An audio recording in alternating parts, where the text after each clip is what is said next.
සභාපතිතුමනි මේ දැන් සහභාගී වුණ මන්ත්‍රීතුමන්ලට මම විශේෂයෙන්ම ස්තුතිවන්ත වෙනවා. මේ දැක්කම අපේ රාජ්‍ය ඇමතිතුමත් රාජ්‍ය දෙදෙනාම සමහර ප්‍රශ්න වලට පිළිතුරු දීලා තියෙනවා. පළමුවෙන්ම මම ඊයේ පෙරේදා ආවේ ප්‍රශ්නයක් ගැන පැහැදිලි කරන්න ඕනේ. මේ මහවැලිය ඉඩම් ගැන මේ රටේ 1977 වෙනකොට ඉඩම් තිබුණේ ඉඩම් කොමසාරිස් යටතේ. ශීඝ්‍ර දියුණුව නිසා නාගරික හා ග්‍රාමීය අපි විශාල ඉඩම් කොටසක් දුන්නා. මහවැලියට තව එකක් දුන්නා නාගරික සංවර්ධන අධිකාරියට. ඒ වගේම තවත් සංස්ථා කීපයක් ඉඩම් ලබාග. දැන් වෙලා තියෙන්නේ කොතනද ඉඩම් තියෙන්නේ මොකද්ද වෙන්නේ කියලා අපි කවුරුවත් දන්නේ නැහැ. ඉතින් අපි ඉස්සෙල්ලා බලන්නේ ආණ්ඩුවට අයිති ඉඩම් ටික හොයාගන්න කාටද දීලා තියෙන්නේ. ඕනනම් ඒවා ආපහු අහෝසි කරන්න. අනේ කාරණා ටිකට තමයි අපි විශේෂයෙන්ම අවධානය යොමු කරලා තියෙන්නේ. ඒ නිසා ප්‍රාදේශීය ලේකම්තුමා යටතේ මේ වැඩ කටයුතු කරන්න කියලා තියෙන්නේ. ඒ ප්‍රාදේශීය ලේකම්ට කැමති විදිහට දෙන්න බෑ ඉඩම්. අපි දැන් කොමිටියක් දාන්න මේ කාලය තුල දීලා තියෙන ඔක්කොම අපි ආපහු කැන්සල් කරන්න කියලා අහෝසි කරන්න ඉන්නේ. ඉතින් මේකයි මෙතෙන්ට සිදු වෙලා තියෙන්නේ. මහවැලිය ගැන විශේෂයෙන් කෑ ගන්න මම මේ ඉඩම් ඔක්කොම තිබුණේ ඉඩම් කොමසාරිස් එක්ක. දැන් හුඟක් තැන්වල ජනතාව පදිංචි කරලා ඉවරයි. ඒ වැඩ කටයුතු ආපහු බාර දීලා නැහැ කෘෂිකර්ම අමාත්‍යාංශ ඉඩම් අමාත්‍යාංශයට. ඒ ටික කරගෙන යන්නේ. සමහර තැන්වල පදිංචි කරගෙන යනවා. ඒවට ප්‍රශ්නයක් නැහැ. ඒවා පදිංචි කරගෙන දියුණු කරන්න. ඒත් විශේෂයෙන්ම B කලාපය, C කලාපය, H කලාපය අනුරාධපුර පොළොන්නරුවේ පැත්තේ තියෙන ඒවා අපි හොයාගෙන මම හිතන්නේ ජනතාවට හරියට දෙන්න ඕන. දැන් අපිට කෘෂිකර්ම මහවැලියෙන් කෘෂිකර්ම කරන්නයි කෘෂිකර්ම දෙපාර්තමේන්තුවෙන් කරන්නේ දෙකම කළා තාම අපිට මෙට්‍රික් මේ අපිට තාම අස්වැන්න වැඩි කරගන්න බැරිලා තියෙනවා. හෙක්ටරයකට මෙට්‍රික් ටන් 6ක් හම්බෙන්නේ. මේ ඔක්කොම එකතු කරගෙන එච්චරයි අපි බලන්නේ. වෙන කිසිම හේතුවක් නෙවෙයි. කාටවත් බය වෙන්න උවමනා නැහැ කියලා මම මෙතන කියන්න කැමතියි. ඒ වගේම මේ අවස්ථාවේදී තවත් කාරණා දෙක තුනක් මම කියන්න කැමතියි. මම අපේ අධ්‍යාපන ඇමතුමාට කිව්වා එදා අපි එකඟ වුණා මේ රජයේ නොවන විශ්වවිද්‍යාල ඇති කරන්න කියලා. ඉතින් 12 13 මුණ ගැහුණාම හිටපු උසස් අධ්‍යාපන ඇමතිවරුන් මේකට සහභාගී වුණ අනික් මන්ත්‍රීවරු මම දැක්කා අපේ කාවින්ද ජයවර්ධන මන්ත්‍රීතුමා සහභාගී වුණා. මේ සුදර්ශනී ෆර්නෑන්ඩෝ පුල්ලේ මැතිණිය වාගේ අය ඒ ඔක්කොම එකතු කරගෙන අපි මේ ගැන තීරණයක් විගහට ගමු ජනවාරි මාස වෙනකොට. ඊට පස්සේ විශ්වවිද්‍යාල ඇති කරන්න අපිට පුළුවන්. ඒක මං විශේෂයෙන්ම එතුමා එක කළා තියෙන ඉල්ලීමක්. තව එකක් කතානායකතුමාට කියන්න කැමති අපේ විපක්ෂ ප්‍රධාන සංවිධායකතුමත් ඉන්නවා. අපි එකඟ වුණා තරුණයෝ 5 දෙනෙක් දාන්න හැම අධීක්ෂණ කොමිටියටම. ඒ නිර්ණය ටික if you can decide on the criteria next week then you all can start selecting. නැත්නම් තරුණයා අහන්න මොකද්ද මේකට උනේ කියලා. දැන් මේ කාලය තුලදී මම එක කාරණයක් ගැන කියන්න ඕනේ. විශේෂයෙන්ම අපේ බලශක්ති ඇමතුමත් සඳහන් කරා ඒ පිළිබඳව අපිට ඇත්ත වශයෙන්ම විදුලි ගාස්තු වැඩි කරන්න සිදු වුණා. ඇයි ඒක හේතුව? දැනට අපි මේක නෙකරුවා නම් මේ ආපහු මේ අවුරුද්දේ අපි අගෝස්තු මාසේ වැඩි කරා. ඒක මදි. දැන් තව බිලියන 151ක අලාභයක් ලැබෙන්න තියෙනවා. ඒ වගේම දැනට අපේ සම්පූර්ණයෙන්ම අලාභය 2013 ඉඳන් බිලියන 300යි. බිලියන 300ක් අපිට හොයන්න තියෙනවා මේ කාලෙදී. විශේෂයෙන්ම ඒ එක්කම අපි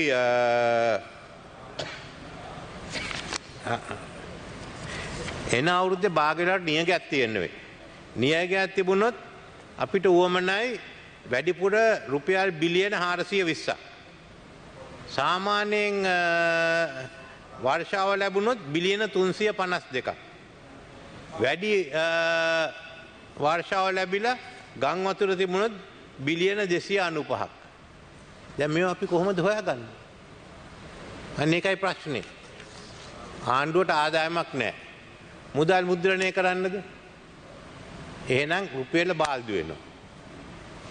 දෙවනුව මොකද්ද කරන්නේ? එහෙනම් වැට් වැඩි කරමු. එතකොට දැන් වැට් වැඩි කළා අන්තිමට බඩු භාණ්ඩ ඒකත් ප්‍රශ්නයක් ඇති වෙනවා. තුන්වෙනුව තියෙන්නේ ගාස්තුව වැඩි කරන්න. මම දන්නවා මේකට තියෙන ප්‍රශ්න. අපිට පුළුවන් විදුලි බල කප්පාදුවක් කරන්න. මම මේකට කැමතුනේ නැහැ. ඒ ලෙවල් විභාගේ තියෙන්නේ ජනවාරි පෙබ්‍රවාරි මාසේ අපි කොහොම හරි ඒක නවත්තන්න ඕනේ. මං එදාගදී කිරියල්ට දෙමව්පියෙක් මොකක් හරි ආය කරත් කම්මන්නේ විදුලි බලය නවත්තන්න එපා කියලා. ඉතින් අපි මේ ගැන කතා කරා. කවුරුවත් කැමති නැහැ මේවා වැඩි කරන්න. අපි දේශපාලනේ ඉන්නේ. ජනතාවට තියෙන බරත් අපි දන්නවා. කවුරුත් ඒ ගැන නෙමෙයි. ඒත් මෙතන තියෙන මොකද්ද අපිට තියෙන විකල්පේ? මේ ආර්ථිකය අපි කොහොම හරි අමාරුවෙන් අල්ලගෙන ගිහින් දැන් චීන එක්කත් කතා කළා අවසන් වෙනකොට ඊළඟ පියවරට යන්න පුළුවන්. මේ ඔක්කොම අතහරිනවද? අපි ඇත්ත වශයෙන්ම මේ අලාභේ පෙන්ලා අපිට ආදායම් පෙන්වන්න බැරි නම් අපිට පිටින් මේ ආධාර ලැබෙන්නේ නැහැ. අපි කතා කරා අගමැතිතුමත් කියයි මමත් කියන්නේ අපි හුඟක් කනගාටුවේ. අකමැත්තෙන් හරි මේක කරන්න ඕන කියලා හිතුවා. සමාජ රටක් ගැන හිතලා වැඩ කරන්න තියෙනවා. ජනප්‍රිය නොවන තීන්දුව ගන්න තියෙනවා. ඒ ගන්න තීන්දුව නිසා අනාගතේ හොඳ වෙන්න යනවා. අපි හැමදාම ජනප්‍රිය නොවන තීන්දුව නොගත්ත නිසා තමයි මෙතන ඉන්නේ. අපි මෙතන හිටියේ නෑ අපි මීට ඉස්සෙල්ලා. මං හිතන්නේ අපි 2013න් පස්සේ අපේ විදුලි බිල වැඩි කරේවත් නෑ ගාස්තු. අපි හැම එක්කෙනාම මේකට වක් කියන්න ඕනේ. අපි මෙතන ඉන්නේ. ඇත්ත වශයෙන්ම අපි ඒ තීරණ ගන්න ඕන. ගත්තේ නැති නිසා මෙතන ඉන්නේ. අනික් රටවල් අමාරු තීරණ ගත්තා. අපි එකෙන් පැනලා ගියා. දැන් අපෙන් අහනවා මොකද්ද කරන්න කියලා. මං අහන්නේ මොකද්ද මෙතනදී කරන්න කියලා. If you have a deficit of 400 billion, what are you going to do? You have only 3 options: print, put on VAT, or charge directly. ඔක්කොම කෑ ගහන්න පුළුවන්. ඒ වගේම මං කියන්න ඕනේ මේකේ බලය තියෙන්නේ ඇමතිතුමාටයි කැබිනට් මණ්ඩලයට. මමයි PUCL මේ විශේෂයෙන්ම ඔය කෙටුම්පත පනත හැදුවේ. ඉතින් මන් දන්නවා ඔකේ තියෙන බලතල. මේ මං කියන්නම් නීතිපතිතුමාගේ ලිපියක් තියෙනවා මම සභාගත කරන්න. It is evident from the aforementioned provisions in the Sri Lanka Electricity Act, which is the Industry Act for the electricity industry. General policy guidelines of pricing could be issued by the Honourable Minister, and that such policy may be framed in the form of a tariff structure formula or by any other method. In terms of Section 30, subsection 2, subsection 3 of the Act, as aforesaid, the PUCSL would be statutorily obliged to give effect to such policy. It is observed that neither the Sri Lanka Electricity Act nor the Public Utilities Commission of Sri Lanka Act number 35/2002 contain any provision that empowers the PUCSL to vary or act in variance of such policy guidelines. දැන් මම තමයි PUCL Act එක සකස් කරේ. ඉතින් මම දන්නවනේ ඒක. අනික මේක තියෙන්නේ මගේ අමාත්‍යාංශය යටතේ. මම නොදන්නේ. මම දන්නේ ඇයි ජනතාව නොමග යවන්නේ කියලා මේ සභාපතිතුමා මුණ ගැහෙන්න තියෙනවා. මොකද මට දැන් ලැබිලා තියෙනවා එතුමා ගැනත් මේ කරපු ප්‍රකාශය ගැනත් පැමිණිලි කීපයක්. මෙතුමා කියන බල මේ විදුලි බලේ වැඩි කරන්න දෙන්නේ නැහැ කියලා. කොහොමද නම් ආර්ථිකය ගෙනියන්නේ යට ඇති බලයක් නෙමෙයි. මොකද විශේෂයෙන්ම එතුමා තමයි ට්‍රිලියම් සමාගමේ සභාපති. දැන් ට්‍රිලියම් සමාගමට වැඩිම විදුලි බලය ගන්න. Building diversified portfolio luxury real estate. About trillion. We, as a developer, we aim to create the most luxuriant living spaces, offices and hotels at sought after locations where our design and architecture are obtained through exceptional levels of expertise. Luxurious. Luxurious can කොච්චර විදුලි බලය ගන්නවද? සුවභෝගී මේකකට. සාමාන්‍ය එකක් නෙමෙයි. ඒකයි වෙලා තියෙන්නේ. එතුමාට තියෙනවා මම දැන් දීලා තියෙන එක එක සංවිධාන තියෙනවා මේ Trillium Residencies, Trillium Havelock Residencies, Trillium Residencies Colombo 7, Trillium Nigambo Villas, මේ කියන්නේ Trillium Hotels Colombo 7. ඒ කියන්නේ විදුලි බලය වැඩි වුණාම එතුමාගේ වියදම් වැඩි වෙනවා. විදුලි බලය වැඩි වුණාම එතුමාගේ වියදම් වැඩි වෙනවා. දැන් එතුමාට කරන්න තිබුණේ ඒ කොමිසමේ කියන්න මට මේක බලපානවා. මං ට්‍රිලියම් සමාගමේ සභාපති. මේක වැඩි වුණොත් මං බලපානවා. ඒ නිසා කරුණා කරලා මං මේ රැස්වීමට එන්නේ නැහැ කියලා. Conflict of interest. He should have disassociated himself from that meeting. He didn't do that. So people, they want me to have inquiry. But under the law, the power of inquiry lies with the parliament. So I will leave it for members of parliament to decide what has to be done. I don't think this type of thing can go on. You are the chairman of a public corporation, you must know how you behave. You are not monkey dancers into organ. So එච්චරයි මම කියන්නේ. මටත් එහෙම එකක් තියෙනවා මමත් කැමති වෙන්නේ නැහැ විදුලි බලය වැඩි. මම ගෙදරට මට දැන් ගයක් නැහැ. ඉතින් මට ප්‍රශ්නයක් නැහැ. ඒ සාමාන්‍ය අපේ ගෙදරටවත් අපි කැමති වෙන්නේ නැහැ. එහෙනම් මොනකටද අපි මේ කරගෙන යන්නේ? ඉතින් මේකයි තියෙන්නේ. දැන් මම දැක්කා එන්ජිනියරු සංගමයෙන් කියලා තියෙනවා මේක වැඩි කරන්න උවමනා නැහැ කියලා. දැන් අපි දන්නවා තියෙන අඩුව. මම එතුමාට එකක් ඉල්ලනවා. දැන් දැනට මට තියෙනවා අපේ දිලුම අමුණුගම රාජ්‍ය ඇමතුමා එව්වේ ලියුම. මෙතන තාම අනුමත කරලා නැති විදුලි බලයවා. 100 megawatts offshore wind power plant in Noricchole, $321 million. 500 megawatt offshore wind power plant in Hambantota, $1.4 billion. 100 million solar park, Buffalo Island, Batticaloa district, $68 million. 250 megawatt wind power plant, Dutch Bay, Putlam, US $204 million.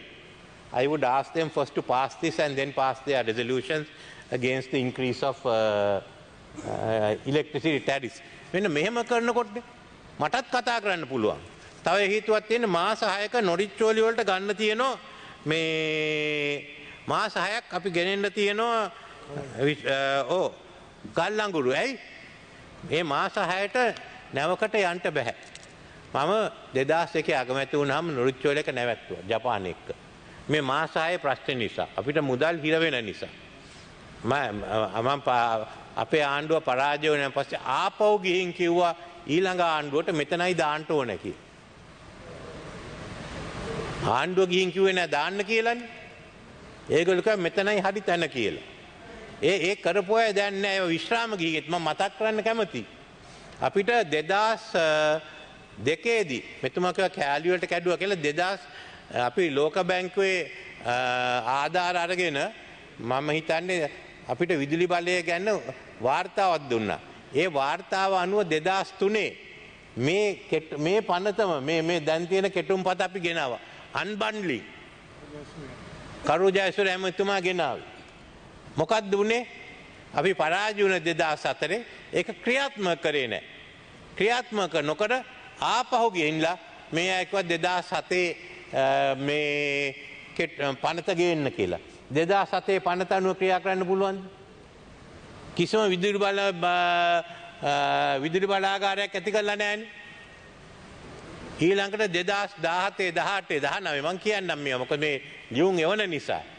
අපි ඉන්දියාව ජපාන එක කතා කරලා LNG විදුලි බලාගාර දෙකක් ලබා ගත්තා.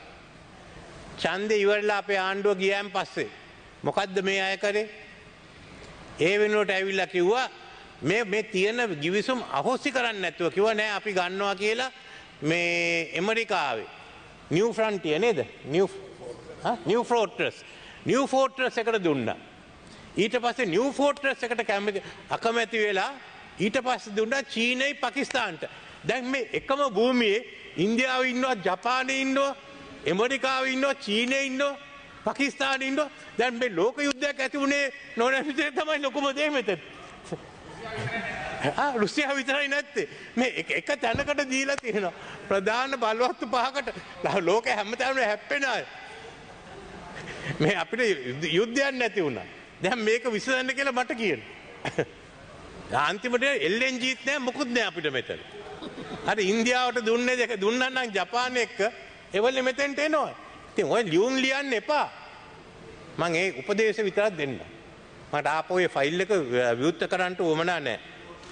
කොහොම හරි මම අපේ අනුර දිසානායක මන්ත්‍රීතුමාක වැදගත් එකක් කුඩා හා මධ්‍යම පරිමාණයක විශාල ප්‍රශ්නයක් අපි දන්නවා. ඒත් ඒ වගේම තව ප්‍රශ්නයක් තියෙනවා බැංකු ප්‍රශ්න. මොකද බැංකුව දැන් අමාරු තත්වයක ඉන්නේ. දැන් බැංකුව වලට ආපහු ණය ලබා ගන්නට තියෙනවා. ණය ලබා ගන්නකොට ණය ගෙවන්න බැරි නම් මේවා වෙන්දේසි කරනවා. දැන් එතන තව ප්‍රශ්නයක් තියෙනවා මන්තුමා. දැන් ඉඩම් කීයක් වෙන්දේසි කරන්නද? අද කී දෙනෙක්ට මුදල් තියෙනවද ගෙවල් වෙන්දේසි ව්‍යාපාර ගන්න? කවුද ගන්නෙ? ඉතින් මේක හරි විශාල ප්‍රශ්නයක්. මේ එක පැත්තකින් කුඩා ව්‍යාපාර විශාල ව්‍යාපාර තියෙනවා. ඕනේ තරම් ඒවා විකුණන්නේ නැතුව බැංකු වලට මුදල් ලබා ගන්න බෑ. අනික් අතට මේවා ගන්න කවුරුත් නැහැ. ඉතින් අපි දැන් කතා කර යන්නේ IMF එක්ක. මම මේ සභාවට එන්න I think we'll all have to get together and think of how this financial sector is to be this thing. We can blame each other. I can say I am not responsible. But the fact is that we can't have the banks collapsing. So we come back to you, public finance and banking. That's why I wanted the banking oversight committee. It's a very serious problem and it will go for some time. And I want the House to be aware of. Make a විශාල ප්‍රශ්න. තවත් ප්‍රශ්න ගණනාවක්. Honorable Dr. Harshali Silva. You are raising a very important point. I would like you to take a look at the domestic debt exchange of Ghana, which is going into force this week. Yeah. It's a voluntary exchange, sir. So they are actually addressing the elephant in the room. We are talking about all kinds of issues, but we are not really addressing the domestic debt issue. Whether it is the banking sector, how are we going to ring fence the banking sector and still sort of try to unwind this problem? So this is a huge matter, so nobody is talking about it. Okay, so let's once we get on to this. Secondly, I read you, I agree that we must have a new law to regulate the casinos. I think the Singapore law is something to watch, and I'd like the House to draft the issues. Maybe public finance can send us a report on regulation of casinos. Yes.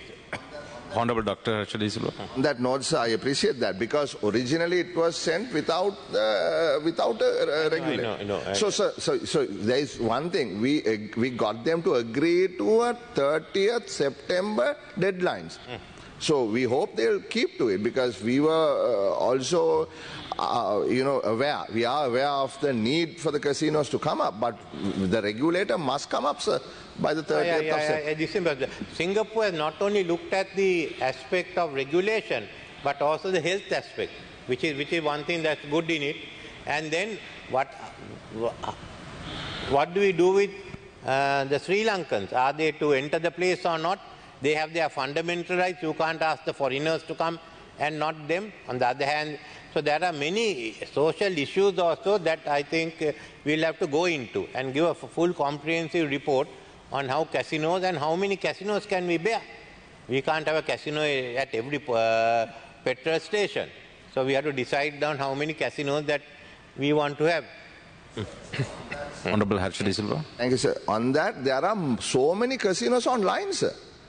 But none of them are paying any tax. Even as of today, there are a number of online casinos. So we also told the finance ministry that they'll have to urgently bring amendment to the existing law so that you somehow register these online casinos, because billions of rupees probably are lost because we don't collect a single cent of tax. Maybe that's why I said I wanted the parliament to go into it, come back with a comprehensive one which all can do quickly, and we can sort that out. It's other TNA. අපි තාම මේ මූලික ප්‍රශ්නවලට විතරයි මුහුණ දීලා තියෙන්නේ. විසඳුම් වලට තාම යන්න තියෙනවා. අපි මේ සතියේ අඟහරුවාදා විශේෂයෙන්ම අගමැතිතුමත් මමත් අදාළ ඇමතිවරුත් IMF සංවිධානයේ ලෝක බැංකුව ආසියානු සංවර්ධන බැංකුව AIIB සංවිධානය එක්ක දීර්ඝ වශයෙන් සාකච්ඡා කරා. දැන් අපි බලන්නේ සැලැස්මක් ඇති කරන්න. ඒ සැලැස්මත් එක පැත්තකින් ඇති කරන්නේ ඒකත් මම මූල සභාවටම දෙන්නම්. ඒ වගේම පෙබ්‍රුවරි නැත්තම් මාර්තු මාස අපි යෝජනා කරලා තියෙන්නේ ඒ සංගමුත් අදාළ තානාපති කාර්යාලත් අපේ ප්‍රධාන මන්ත්‍රීවරු දෙපැත්තෙම එකට එකතු වෙලා අපි දවසක් විතර මේ ගැන සාකච්ඡා කරමු. But we have to go ahead. But I want you all to discuss it before we go ahead. අපි තීරණ අරගෙන යමු. ප්‍රශ්න ගණනාවක් තියෙනවා. මං හිතන්නේ ඒ නිසා අපිට විධායක බලතල තියෙන කොමිටි කීපයක් පත් කරන්න වෙයි. අපේ මන්ත්‍රීතුමන්ලටත් ඒකේ සභාපතිවරු හැටියට බලතල දීලා ක්‍රියා කරන්න ප්‍රශ්න ගණනාවක් තියෙනවා. මම එකක් කිව්වේ ඇත්ත වශයෙන්ම අපිට තියෙන ඉඩම් ටික හොයන්න අවුරුද්දක් කියලා. අපි දන්නේ අපිට තියෙන වාහන ගන්න. අපි දන්නේ අපිට තියෙන ගොඩනැගිලි ගන්න. ඒ තත්ත්වයට ඇවිල්ලා තියෙනවා. How can you run a company if you don't know what your assets are? ඉතින් මේ ඔක්කොම කරගන්න අනික් දියුණු කරගන්න මම හිතන්නේ සහයෝගය දෙයි කියලා හැම එක්කෙනාම අපි එකතු වෙලා ඒ වැඩ කටයුත්ත කරමු. මම 12 වෙනිදා කොහොමත් අපේ മന്ത്രിතුමාලා සියලු දෙනාටම ආරාධනා කරලා තියෙනවා අපේ ආහාර සුරක්ෂිතභාවයේ වැඩසටහනට එන්න, එතෙන්ට සම්බන්ධ වෙන්න. ඒ පිළිබඳ දැන් මට පෙනෙන හැටියට අපිට හොඳ අස්වැන්නක් ලැබෙනවා මේ අප්‍රේල් මාසෙ මහා කන්නේදී. ඒකත් ප්‍රශ්නයක්. මොකද අපිට ගිය යල කන්නේත් අස්වැන්න කොටසක් ඉතුරු වෙලා තියෙනවා. ඊට ඉස්සෙල්ලා මාස් කන්නේත් වී තියෙනවා. දැන් වී අතිරික්තයක් තියෙන තත්වයකට යන්න පුළුවන්. ඉතින් ඒ නිසා අපේ ගොවි මහතුන් ආරක්ෂා කරන්න පුළුවන්. අනික් අතට වී අතිරික්තයක් තියෙන නිසා අපිට මන්ද පෝෂණය සඳහා උවමනා ආහාර කොටසක් ලබා ගන්නට පුළුවන් වෙනවා. ඉතින් ඒකට හැම එක්කෙනාම සම්බන්ධ වෙලා මේක ජාතික මට්ටමින් කරන්න බෑ. ඒ කොට්ටාස මට්ටමින් අපි කරන්න තියෙන්නේ. ඒකට ඔබේ නායකත්වය ලබා දෙයි කියලා මම බලාපොරොත්තු වෙනවා. මීට වඩා දීර්ඝ වශයෙන් කතා කරන්නේ මේකට සහභාගී වුණ සියලු දෙනාටම මම ස්තුතිවන්ත වෙනවා. Honorable Lakshman Kirula. අනලේ ප්‍රතිවිගත කරණය කිරීම ගැන කතා කරුවා. අපි පිළිගන්නවා. there has to be some restructuring. හැබැයි ගිය මාසේ 175කින් වැඩි වුණා විදුලි බිල. දැන් මේ මාසෙත් එහෙම වැඩි වෙනවා නම් මිනිස්සුන්ට දරා ගන්න බෑ. අපිට හැමදාම පැමිණිලි එන ගරු ජනාධිපතිතුමා මේක සම්බන්ධයෙන් අපි සහන ක්‍රමය දිහා බලනවා. මන්තුමා මේක කඩා වැටුනොත් අපි කාටවත් ජීවත් වෙන්න බැරි වෙනවා. We have very, very difficult choices. No one here likes to take this choice. Either the economy breaks, the people who are going to help us, bilateral creditors may not help us. So we are in a really difficult situation. No one would like to, who the politician who would like to raise this electricity by 50%? That's why you gave the job to me and no one else wanted it. So I had to take the blame. But